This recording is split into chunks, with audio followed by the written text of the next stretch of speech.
कल्पवृक्ष श्रापित जंगल का रहस्य। एक हॉरर और एडवेंचर कहानी। कुछ इच्छाएं पूरी होकर भी अधूरी रह जाती हैं। और यही बात आयुष को उस दिन समझ आई जब उसने दादाजी की पुरानी हवेली में एक रहस्यमयी किताब खोजी। आयुष कोई आम लड़का नहीं था। वह एक यूट्यूबर था जो डरावनी और रहस्यमयी जगहों पर जाकर वीडियो बनाता था। उसके व्लॉग्स को लाखों लोग देखते थे, लेकिन अब उसे एक ऐसी कहानी की तलाश थी जो बाकी सबसे अलग हो, जो उसे अमर बना दे। पुरानी अलमारी की सबसे नीचे वाली दराज में उसे एक मोटी सी किताब मिली, धूल से ढकी, चमड़े की जिल्द वाली। जैसे ही उसने किताब का पहला पन्ना खोला, उसकी धड़कनें तेज हो गई। कल्पवन, जहां इच्छाएं पूरी होती हैं, पर कीमत कोई और चुकाता है।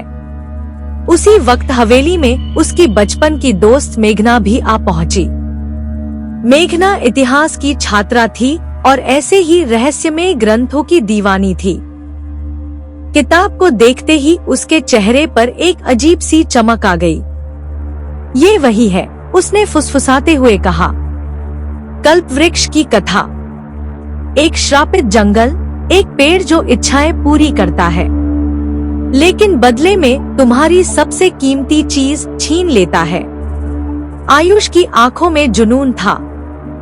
इसकी सच्चाई का पता लगाना है, और ये मेरा सबसे बड़ा व्लॉग होगा। साथ में उनका तीसरा साथी था सनी, आयुष का कैमरामैन। थोड़ा डरपोक, लेकिन हमेशा साथ निभाने वाला। तीनों ने कल्पवन की ओर सफर शुरू किया। किताब की मदद से वे उस गुमनाम जंगल तक पहुंचे, जो नक्शों में नहीं था, ना किसी जीपीएस में। जैसे ही वे जंगल में घुसे, सब कुछ बदलने लगा। पेड़ सरसराते नहीं, फुसफुसाते थे।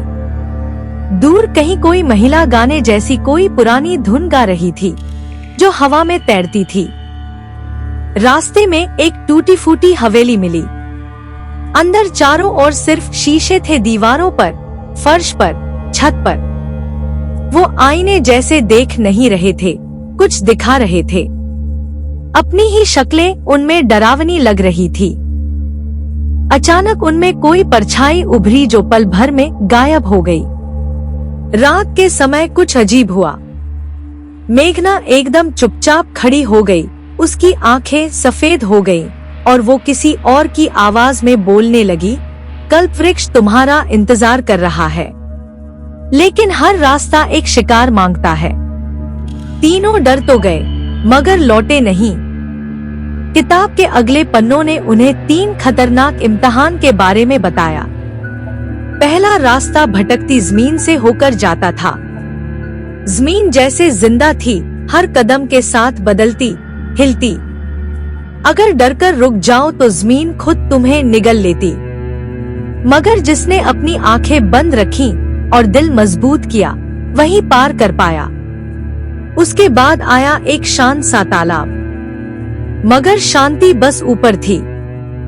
भीतर से कोई मीठी सी आवाज नाम लेकर बुला रही थी। आवाज में ऐसा मोह था कि सनी ने कदम बढ़ा ही दिए, लेकिन मेघना ने वक्त रहते उसका हाथ पकड़ लिया। तालाब के किनारे कई पुराने कैमरे, कपड़े और टूटे फोन पड़े थे। सबूत थे उन लोगों के जो वापस नहीं आए। आखिरी परीक्षा थी दर्पण द्वार, एक बड़ा सा शीशे जैसा दरवाजा जो उनके सामने प्रकट हुआ। उसमें हर किसी को उसका सबसे बड़ा डर दिखता था। आयुष को दिखा वो अकेला है, उसका चैनल बंद हो चुका है और सबने उसे भूल दिया है। मेघना को दिखा वो उसी जंगल में रह गई है, कोई उसे पहचान नहीं रहा। सनी को दिखा वो जिंदा है, लेकिन हमेशा डर में कैद है। जिसने डर को स्वीकार कर लिया, वो आगे बढ़ सका। जिसने उससे भागने की कोशिश की, वो हमेशा के लिए उसी दरवाजे के पीछे कैद हो गया। आखिरकार वे कल्पवृक्ष तक पहुँचे। एक विशाल वृक्ष, जिसकी जड़ें जमीन से बाहर लटक रही थी और शाखाओं में आत्माएं लिपटी हुई थी। हवा सिसकियों से भारी थी। वृक्ष की छाया में खड़े होते ही ऐसा लगा जैसे समय थम गया हो। आयुष ने आगे बढ़कर कहा, मैं चाहता हूँ कि पूरी दुनिया मुझे जाने।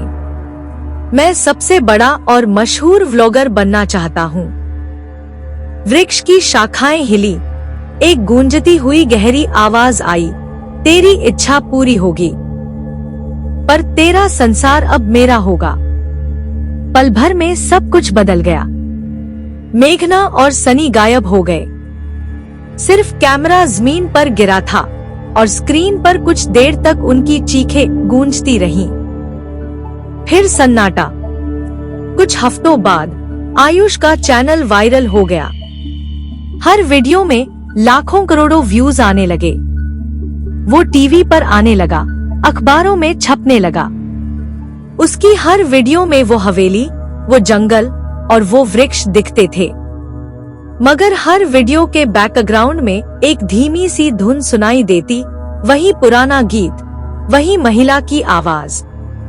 और हर बार, हर फ्रेम में उसके पीछे दो परछाइयां होती थी, एक लड़की और एक लड़का। लोगों ने सोचा ये कोई एडिटिंग है, एक इफेक्ट। मगर आयुष जानता था, वो अब भी उसके साथ हैं, हमेशा के लिए। कल्पवृक्ष ने मेरी इच्छा तो पूरी की, पर मेरी दुनिया ही छीन ली।